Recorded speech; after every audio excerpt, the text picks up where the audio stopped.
sponsored by Squarespace.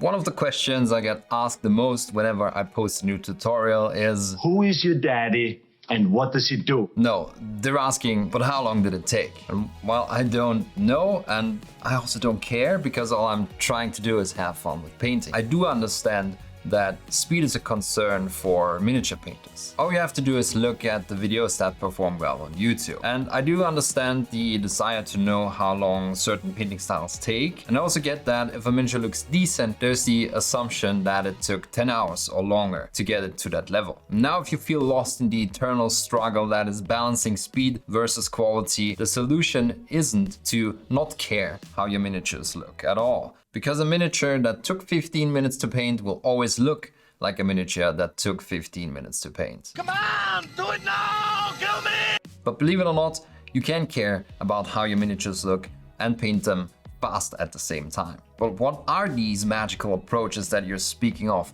I hear you ask? And despair not, because I want to make a couple of videos looking at my and other popular approaches and rate them by some of these metrics on screen so they become somewhat comparable and you can decide on your own which of them you want to try out or not. In this first video, I'm going to use an approach that I never really tried before, which means using oil paints, pre-shading, and some other fancy techniques that are generally considered fast, and especially fast compared to my grimdark approach, at least according to my comment section. This comparison is going to be the subject of the next video, and it will most likely be a bit of an eye-opener for some people, or for me.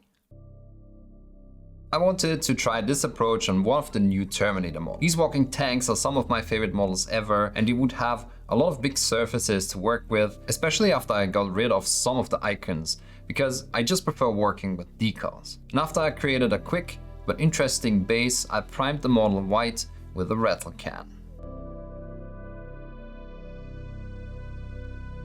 Among some of the things I never tried before is a magenta underpainting to shade yellow, establishing the shadows quickly with the airbrush. Now, you don't have to do this. You can shade yellow with different browns and orange tones after you applied a solid layer of yellow, just like I did in my Grimdark Imperial Fist video. But the upside here is that you can correct the gradients, or maybe you lost too much of your highlight color and you can just re-establish it by reapplying white. Now, there won't be a video with extra footage this time, but you'll be able to find a PDF painting guide on my Patreon soon. This step was so fast, it's kinda unreal.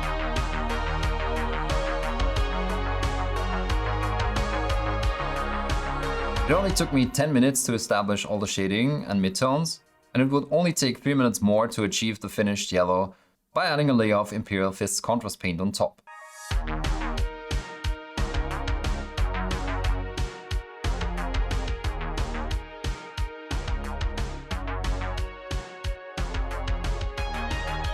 And the result looks amazing too. The only thing I would maybe change is to make the pre-shading a bit more subtle, making the magenta a bit lighter, because while I personally like the result, I know a lot of people will say this is too orange for anything Imperial Fist related. At this point, I invested some time into edge highlights, and this is when the armor starts to really come together. Edge highlighting aids the readability and add that final punch of credibility to the gradients and the panel definition we already established. Next up, I added decals. And I won't dwell on this too much, because if you know my videos, by now you know that I'm a sucker for decals that have that painted on look and that look like they are part of the armor. So after I placed them, I made sure to use the solvents and the microsol to flatten out the decals over these round surfaces so they would conform better. Using a cotton swab in a rolling motion will make sure you get rid of all air bubbles too and avoid that pesky silvering of the decals. I'm not gonna lie, this step took a lot of time, but I think the result is just worth it. Time to talk about the chapter I had in mind for this Terminator. A concept that I always liked a lot and that I liked to play with in previous videos was the champions of a chapter forming some elite brotherhood of veterans. And nothing screams badass as much as the Templar Brethren concept of the Imperial Fists during the 30k area of Warhammer. I know that they're not a thing anymore in Warhammer 40k, but black and white detail on yellow armor, sign me up for that.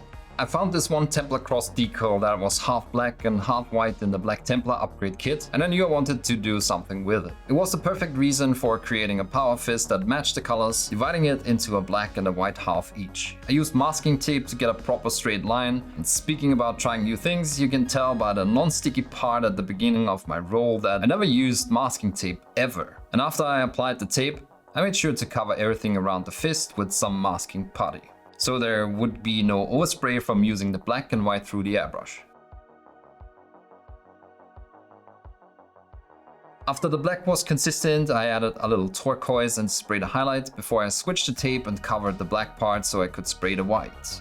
Obviously starting from a gray color so I could highlight with pure white.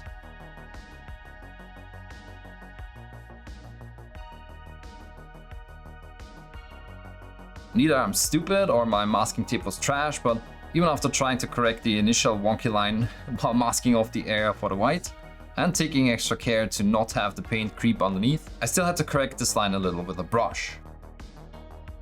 And people still wonder why I usually don't bother and do this by hand from the start. Nah, definitely stupid. After some quick edge highlights, I applied the decal and made sure the black and white halves lined up perfectly, and then added some skull decals for additional details.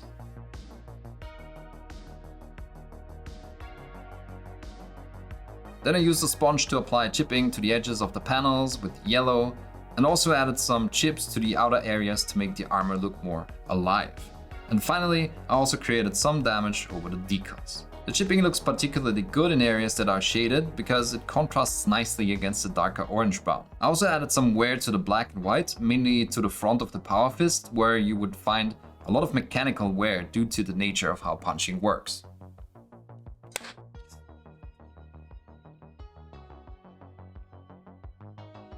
To finish out the chipping on the fist, I also damaged up the white parts with black to make it look like the white was painted on last. I used the same colors I applied to the fist on the black bolter casing, quickly highlighting it up, and I also laid down the base for the metal parts.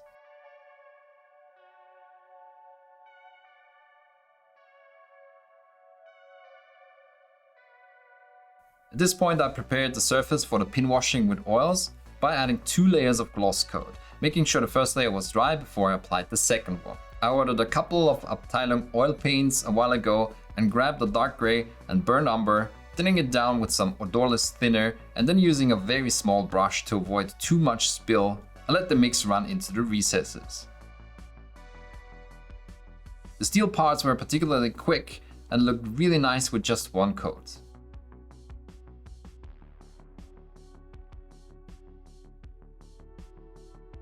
While I shaded most of the dark recesses and the steel parts with Starship Filth, I went with the umber oil paint on the yellow parts that were more exposed to stay with the hue.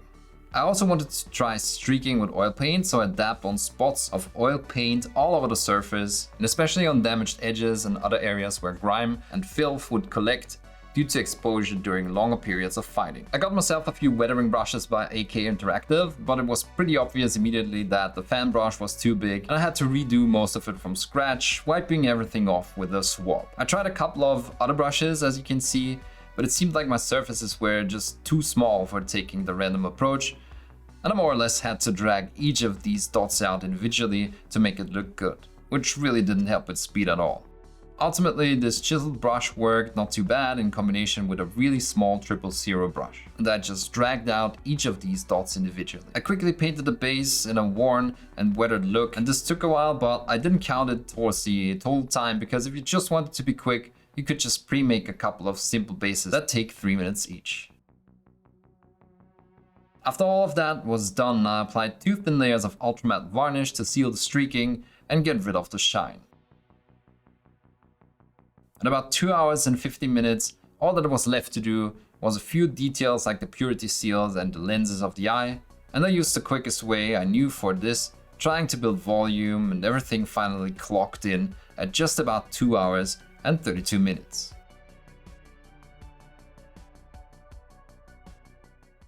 And this is the breakdown. Funny enough, building the bulk of color, including edge highlights, took just as long as applying the decals, and creating the bulk of the fist. Surprisingly, applying base colors neatly always takes ages, something that is not really a factor with my grimdark approach, for example, but here it's definitely a factor. Another interesting experience was that washing with oils is fast, but can be messy to correct, and the streaking took a lot longer than I expected, probably due to the model not being a tank or dreadnought sized. So let's talk about what I think the strengths and weaknesses of this approach are, what problems I ran into, and what my overall ranking is. And since I just showed you a breakdown of how much time all the elements took, let's start with the first category. First of all, I think a lot of this time can be shaved off by switching to batch paint. This approach takes a lot of airbrush preparing, cleaning, and switching between oil paints and regular acrylics. So I'm pretty confident we can easily assume that you can save 30 minutes per model because prep time is divided among a large number of models, which puts us at just about 2 hours per model, which I consider a reasonable time for something that looks really good. That's why I would put it smack in the middle at 5 out of 10, simply because I'd say there's ways to paint that take a lot longer, but also approaches that are faster if you're fine with compromising on quality.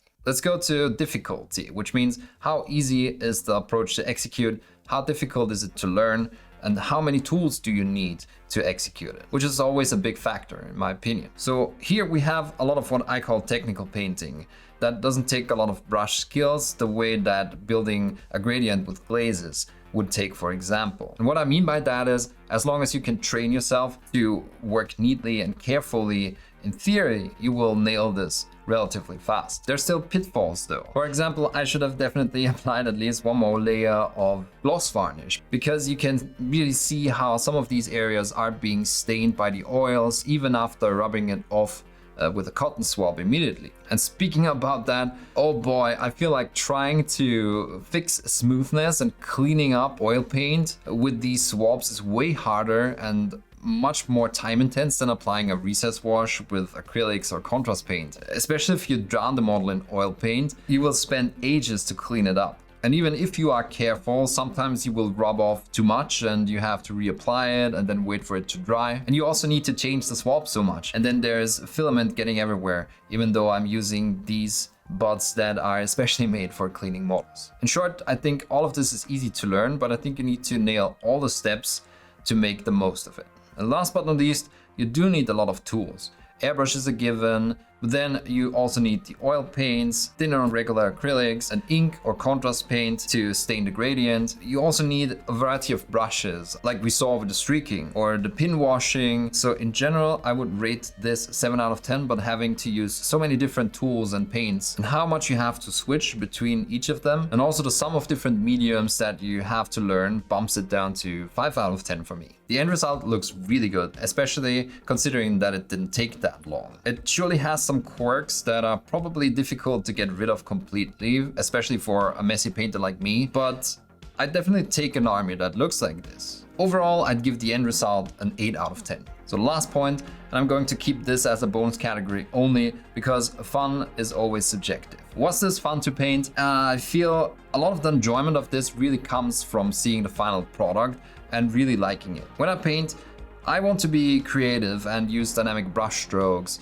lots of different dilutions and layers on top of each other to build something interesting. Using methodical painting like this is not very fun to me per se, but I enjoyed aspects of it, like building the initial gradients with the airbrush. Maybe this is just a novelty factor.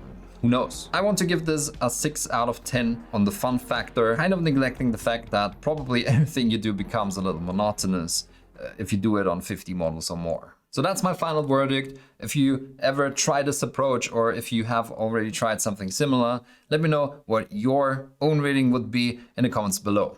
And don't forget to check out Squarespace. If maybe you need a website to present your hobby or business, maybe you want to promote a commission painting service, or you want to sell some physical or digital goods in a web store like me. Squarespace makes website creation easy and fun with its simple to use features and professional support. Don't know where to start? Not a problem. You can just look through their pre-made templates or start turning a few knobs and sliders in the free trial that Squarespace offers to come up with your own design. Every little detail is customizable and their drag and drop system makes it especially quick and easy on top. Try it out for free, and if you are convinced, I'm happy to announce that Squarespace lets me offer a 10% discount on your first website or domain purchase through the link in the description of this video.